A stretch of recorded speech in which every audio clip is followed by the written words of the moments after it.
Amazon के जंगल में कालू कौवा अपनी पत्नी टुनटुनी चिड़िया और दो बेटियों के साथ रहता था। एक का नाम पिंकी चिड़िया और दूसरी का नाम सुनहरी था। कालू कौवा जो खेती किया करता था, लेकिन वह अपने खेतों में ज्यादा पैदावार नहीं उगा पाता था क्योंकि उसका जमीन पहले से ही बंजर थी। टुनटुनी, लगता है कि इस साल हमें भूखा ही रहना पड़ेगा क्योंकि हमारे खेतों में कोई भी फसल अच्छा से हो नहीं रही। आप ऐसा क्यों बोल रहे हैं जी? आप चिंता ना कीजिए, एक दिन सब कुछ सही हो जाएगा। टुनटुनी, मुझे किसी और की चिंता नहीं है, बस उल्लू सेठ की चिंता है जिन्होंने हमें कर्ज दिया है खेती करने के लिए। मैंने उनसे बोला था मेरा फसल तैयार हो जाएगा तो मैं आपका एक एक पाई चुका दूंगा। अब हम लोग उनका कर्ज कैसे देंगे टुनटुनी?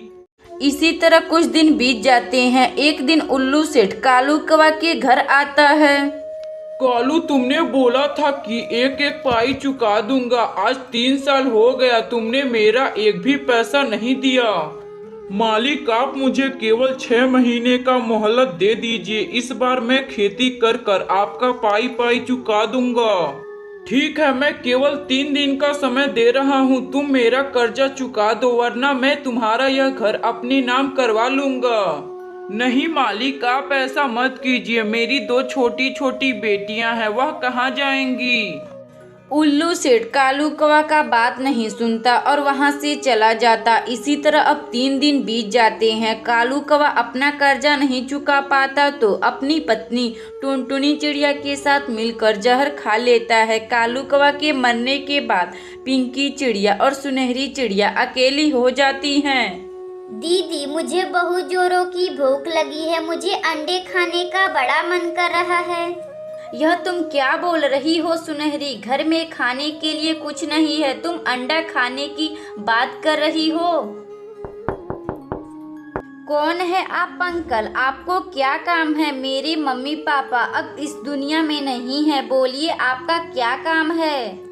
मुझे कोई काम नहीं है बेटा। कालू कौवा मुझसे कर्जा लिया था। मैं उससे बोला था कि 3 दिन में मेरा कर्जा नहीं लौटाओगे तो मैं तुम्हारा यह घर छीन लूंगा। फिर उल्लू सेठ पिंकी चिड़िया को और सुनहरी चिड़िया को घर से निकाल देता है। दीदी, अब हम लोग कहाँ रहेंगे? मुझे तो कुछ समझ नहीं आ रहा। तू चिंता मत कर सुनहरी, चल हम लोग अपने खेतों में चलते हैं, वहाँ जरूर हमें कुछ मिल जाएगा। फिर पिंकी चिड़िया अपनी बहन सुनहरी चिड़िया के साथ अपने खेत में आ जाती है, जहाँ उन्हें कुछ पेड़ों पे अंडे दिखाई देते हैं। दीदी, क्यों ना हम लोग अंडे का खेती करते हैं? हाँ सुनहरी बहन, हम इन अंडों का खेती करेंगे। फिर सुनहरी चिड़िया और पिंकी चिड़िया मिलकर अंडों का खेती करना शुरू कर देती हैं। देखते ही देखते इसी तरह 6 महीने गुजर जाते हैं। अब पिंकी चिड़िया और सुनहरी चिड़िया का अंडों का खेती रंग ला देता है। पिंकी चिड़िया और सुनहरी चिड़िया मिलकर कुछ अंडों को अपने पास रख लेती हैं और बाकी सारे अंडों को बेच देती हैं। इसी तरह वह दोनों बहन इसी तरह अंडे को बेचकर खुशी खुशी रहने लगती हैं। अगर आपको यह कहानी अच्छी लगे तो वीडियो को लाइक करें और चैनल को सब्सक्राइब करें और बेल आइकन को दबाना ना भूलें। हमें कमेंट बॉक्स में बताएं कि आपको यह कहानी कैसी लगी।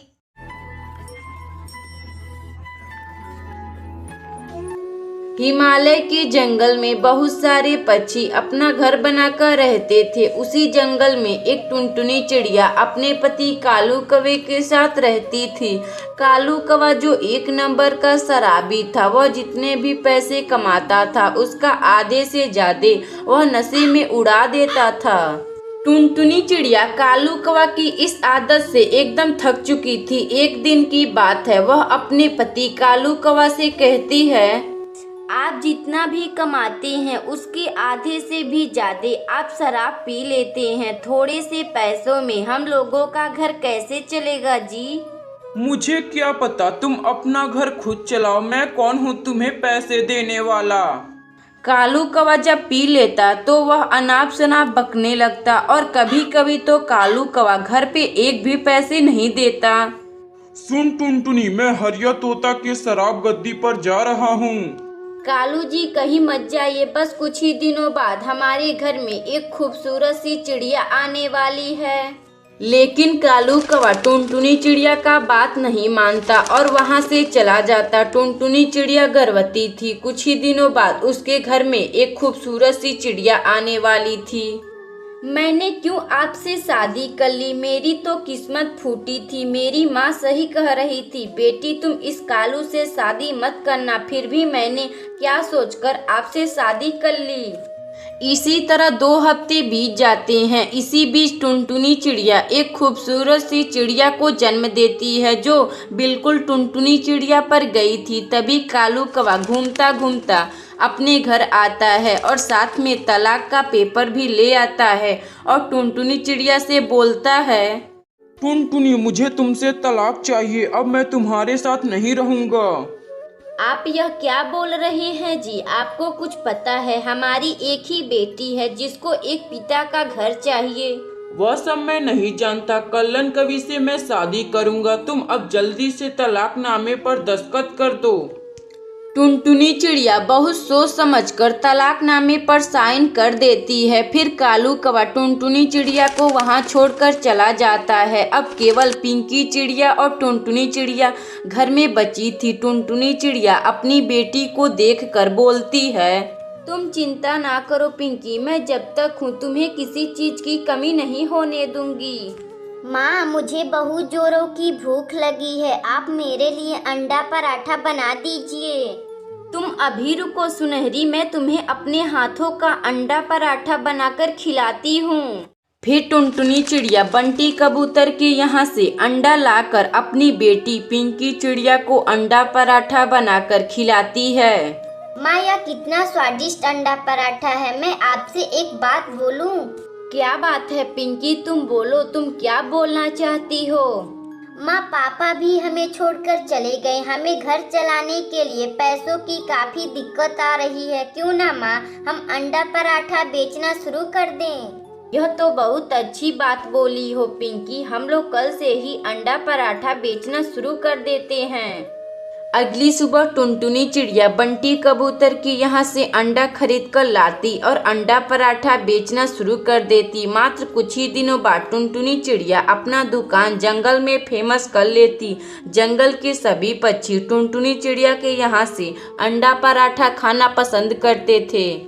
टुनटुनी चिड़िया इसी तरह अंडा पराठा बेचकर अपनी बेटी पिंकी चिड़िया के साथ खुशी खुशी रहने लगती।